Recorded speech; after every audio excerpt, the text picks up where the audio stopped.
আজ আমরা share market নিয়ে আলোচনা করব। তা শেয়ার মার্কেট জানতে গেলে আমাদের কয়েকটা জিনিস ভালো করে জানতে হবে। সেটি হলো বিএসই আর এনএসই। বিএসইটা কি? বিএসই হলো দুটো সংস্থা আছে, যে সংস্থা দুটো শেয়ার মার্কেটকে পরিচালনা করে বেস্ট। একটা হলো বিএসই। বিএসই মানে হচ্ছে Bombay stock exchange, Bombay stock exchange. আর আরেকটি হলো এনএসই। এনএসির ফুল ফর্ম কি? এনএসির ফুল ফর্ম হলো ন্যাশনাল স্টক এক্সচেঞ্জ। আচ্ছা, এরপরে আমরা আসছি শেয়ার কেনা বা বেচার জন্য ডিমেট অ্যাকাউন্ট আমাদের কিন্তু প্রয়োজন হয়। আমরা যেখানে সেখানে থেকে বা আমাদের একটা সেভিংস অ্যাকাউন্ট আছে, সেই অ্যাকাউন্ট থেকে আমরা কিন্তু শেয়ার কিনতে পারবো না বা বিক্রি করতে পারবো না। এর জন্য আমাদের আলাদা করে একটা অ্যাকাউন্ট তৈরি করতে হবে, যে অ্যাকাউন্টের নাম হলো ডিমেট অ্যাকাউন্ট। ডিমেট অ্যাকাউন্ট, এই অ্যাকাউন্টটি আমরা মোবাইলের সাহায্যে খুলতে পারি অথবা আমরা ব্যাংকের সাহায্যেও খুলতে পারবো।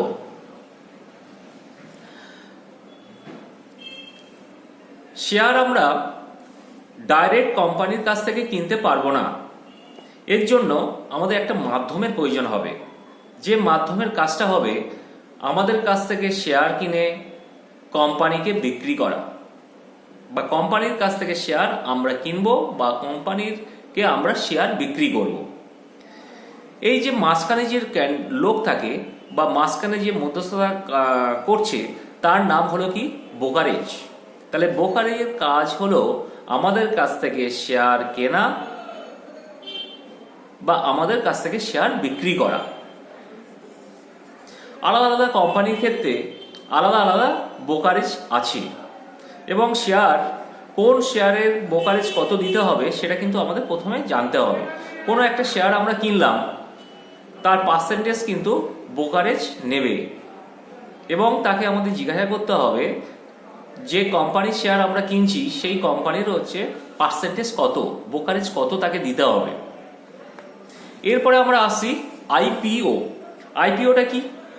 কোনো কোম্পানি যখন তার শেয়ার বিক্রির জন্য মার্কেটে আনে বা মার্কেটের জন্য বিক্রি করে, তখন শেয়ার বাজারে তার নাম হয় আইপিও।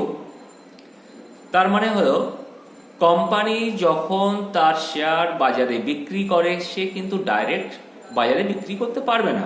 তার জন্যে তাকে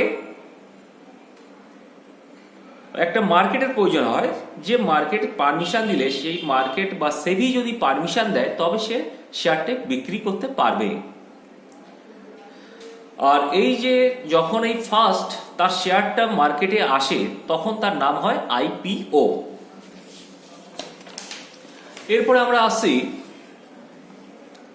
ইন্ডেক্স ফান্ডটা কি? ইন্ডেক্স ফান্ড হলো মাল্টিপল অ্যাকাউন্টের শেয়ার কিনে রেখে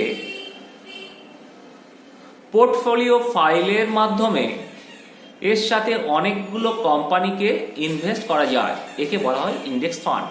তাহলে ইন্ডেক্স ফান্ডটা কি? ইন্ডেক্স ফান্ড হলো মাল্টিপল অ্যাকাউন্টের শেয়ার কিনে রেখে, আমরা যদি মাল্টিপল অ্যাকাউন্টের শেয়ার যদি কিনে রাখি, পোর্টফোলিও ফাইলের মাধ্যমে একসাথে অনেকগুলো কোম্পানিকে ইনভেস্ট করা যায়। একসাথে যদি আমরা অনেকগুলো কোম্পানিকে আমরা ইনভেস্ট করে থাকি, তখন তাকে বলা হচ্ছে কি? Index fund. ইন্ডেক্স ফান্ডের উদাহরণ কি আছে? ইন্ডেক্স ফান্ডের উদাহরণ, বেস্ট উদাহরণ আছে আমাদের নিফটি 50।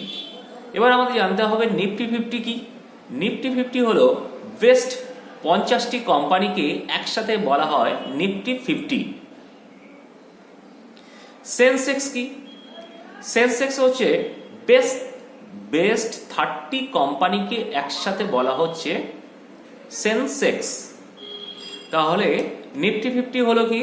নিফটি 50 হলো বেস্ট 50টা কোম্পানিকে একসাথে আমরা বলবো নিফটি 50, আর বেস্ট 30 কোম্পানিকে একসাথে আমরা বলবো আমরা সেন্সেক্স।